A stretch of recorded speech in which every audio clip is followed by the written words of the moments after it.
అవకాశం ఉంటుంది రమ్మనడానికి. కానీ ఇప్పుడు తెలంగాణలో ఏంటంటే కాంగ్రెస్ మాకేం సంబంధం మేము పిలవము అంటున్నారు. బీజేపీలోకి వెళ్ళే అవకాశం లేదు, ఎందుకంటే ఆవిడ పంచాయతీ అక్కడి నుంచి మొదలైంది కాబట్టి అసలు గొడవ. లేదా ఒక సొంత ఇల్లు ఏదన్నా ఉండాలి, అంటే సొంత పార్టీ. ఏంటి మీ అంచనా రవీంద్రరావు గారు?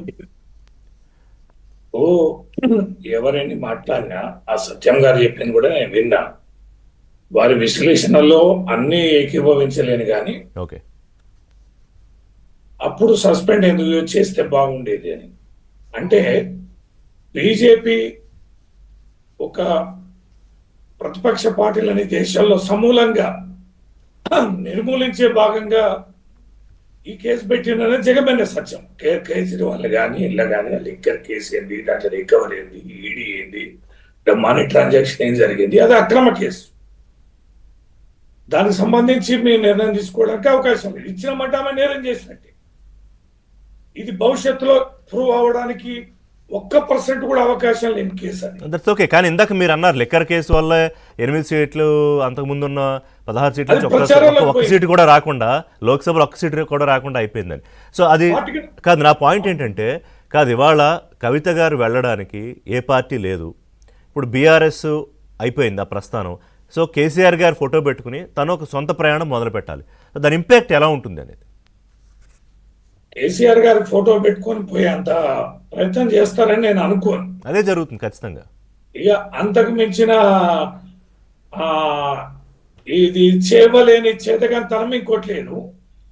తర్వాత ప్రజలు ఇంత జరిగాక ఈడ మన సమాజంలో, తెలంగాణ సమాజంలో తెలియదు ఏంది, ఏ సమాజంలో అయినా కన్న కూతురు పట్ల కుటుంబంలో ఏ రకమైన అభిప్రాయం ఉంటుంది, ప్రేమ ఉంటుంది, అనుబంధాలు ఉంటాయనే తెలుసు.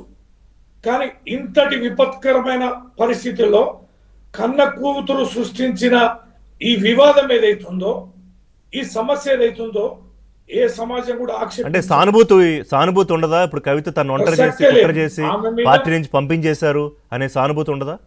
మీరు వెరిఫై చేయరా అండి? మీరు సోషల్ మీడియా చూస్తారు కదా ఋషి గారు, మీ ఏబిఎన్ వాళ్ళు కూడా సర్వే చేస్తుంటారు కదా, మీకే అర్థం అవుతుంది ఎంత కోపంతో ఉన్నారు ప్రజలు అనేది, ఎంత డిమాండ్ ఉంది మా మీద, ఆమె మీద చర్య చేపట్టాలనేది.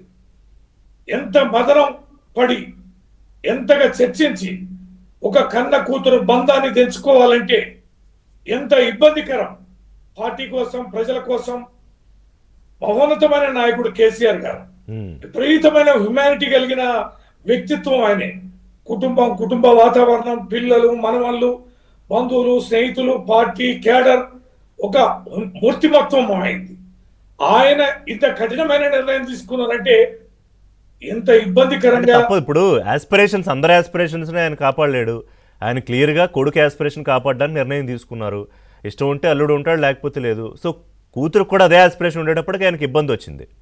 ఆస్పిరేషన్స్ ఎప్పుడైనా సందర్భాన్ని బట్టి, సమయోచితాన్ని బట్టి, అవకాశాన్ని బట్టి పొందాలి. ఇప్పుడు వారు కేవలం ఎంపీగా మాత్రమే ఉండే, కానీ ఢిల్లీలో మొత్తం రాజ్యం వెళ్ళింది ఎవరు? ఎంతమంది ఎంపీలున్నా 14-18 మంది 19 తనే కదా. అంతటి ఫ్రీడమ్ ఉండే. నిజామాబాద్ జిల్లాలో ఎంత ఫ్రీడమ్ ఉండే. యావత్ తెలంగాణలో ఏ జిల్లాకైనా బందీ మార్బలం పోగలిగినటువంటి ఒక సత్తా ఎవరికి ఉండే. ఇప్పుడు ఆమె నాలాగానే ఎమ్మెల్సీ, కానీ ఈ రాష్ట్రంలో ఎక్కడ పర్యటించినా ఆమె ప్రాధాన్యత ఏంది? అది పదవితోటి వచ్చేది కాదు, కేసీఆర్ గారి కూతురు కాబట్టే కదా. అసలు సస్పెన్షన్ కూడా కేసీఆర్ కుమార్తె కాకపోతే ఎప్పుడో అయిపోవాలి కదా, 100 రోజుల వరకు వెయిట్ చేసే పరిస్థితి కూడా ఉండేది. ఎగ్జాక్ట్లీ. అందరు కూడా ఏమంటారంటే ఎంతైనా కూడా కన్న కూతురు కదా, కాస్త ఓపిక పట్టాల్సి ఉంటే కదా, ఈ తొందరపడి. నిన్న కూడా మీ అందరితో మీరు కలిస్తే కేసీఆర్ గారు కూడా వాపోయారట, నిజమేనా? నేనేం తక్కువ చేశాను, అన్నీ ఇచ్చాను కదా, ఎందుకు ఇట్లా చేసింది, నెక్స్ట్ ఏం చేస్తుంది అని అన్నట్టు కదా కేసీఆర్ గారు కూడా మానవ మాతృడే కదా. ఎవరైనా బిడ్డంత మాత్రాన ఎప్పుడైనా ఆమెకి ఎంట్రీ కానీ, ఆమెను గౌరవించుకోవడంలో కానీ ఎక్కడైనా ఆ చిన్న చూపు చూసినట్టుగా మనం ఇన్నేళ్ళ గమనిస్తామా? ఆ ఆవేదన ఉంటుంది, తెలుసుకునే సందర్భంలో ఆవేదన ఉంటుంది. ఆవేదన ఖచ్చితంగా వ్యక్తం చేస్తాం. సో ఇప్పుడు మీరు వదిలేసిన తెలంగాణ అనే పదాన్ని తీసుకుని ప్రజల్లోకి వెళ్ళబోతున్నారు కవిత గారు. తెలంగాణ భారత పోయినా- రాష్ట్ర సమితి అంటారా, తెలంగాణ బహుజన సమితి అంటారా, మరి బట్ ఆ తెలంగాణ పదాన్ని అయితే క్యారీ చేయాలనుకుంటున్నారట పొలిటికల్ గా. మీరు రమ్యారావు గారి గురించి తెలుసా మీకు? ఋషి గారు చెప్పండి. కేసీఆర్ గారు అన్న కూతురు, సొంత అన్న కూతురు. ఆమెను కూడా బిడ్డలాగానే చూసినాడు సార్. సంబంధం చూసింది కేసీఆర్ గారే, కన్యాదానం చేసింది కూడా కేసీఆర్ గారే, కాళ్ళు గడిగింది కేసీఆర్ గారే. అక్కునే చేర్చుకుంటే రమ్య గురి రమ్యారావు సొంత అన్న కూతురు, కేసీఆర్ గారే తండ్రిలాగా. అయితే ఎట్లా మాట్లాడేది, ఏం భాష మాట్లాడేది, ఆఖరికి ఏ గూటికి చేరింది, ఆమె బండారం బయటపడింది కదా. ఆమె మాటలు ఎవరన్నా వింటున్నారా? సేమ్ కథ మరో రమ్యారావు. అంతేనా? కవిత అయితే మరి అంటే కవిత రమ్యారావు లాగా అయిపోతారా? అంటే మీరే ఇందాక తనకు ఒక ప్రత్యేకమైన వ్యక్తిత్వము, 20 ఏళ్ల పాటు ఒక జర్నీ, కేసీఆర్ కుమార్తె అనే ఒక ట్యాగు. ఆ ట్యాగు కేసీఆర్ గారితో ఉన్నంత మేరకే, అంతేనా? పోయిందా? పార్టీలో ఉన్నంత మేరకే.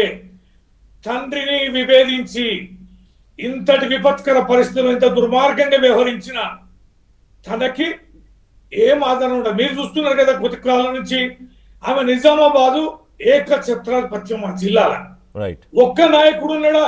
సో అదే అంటే ఆ పొలిటికల్ పార్టీకి ఇన్ఫ్లుయెన్స్ పెద్ద ఏం ఉండదు, మీ పార్టీ నుంచి కూడా ఎవరు వెళ్ళరంటారు. వచ్చిన లేదండి ఆమె గురించి ఇవాళ రేపు చర్చ.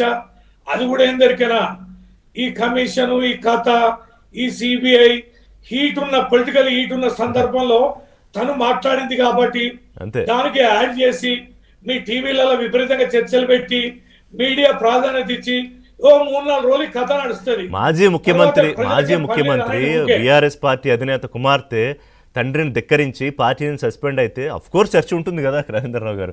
రైట్, మీకు తెలియదు కదా. మానవతారావు గారు, ఎస్, మీరు ఎలా చూడబోతున్నారు? కవిత కొత్త పార్టీ అనౌన్స్మెంట్ ఇవాళ చేస్తారా, లేకపోతే ఎమ్మెల్సీ పదవికి రాజీనామా చేస్తారా?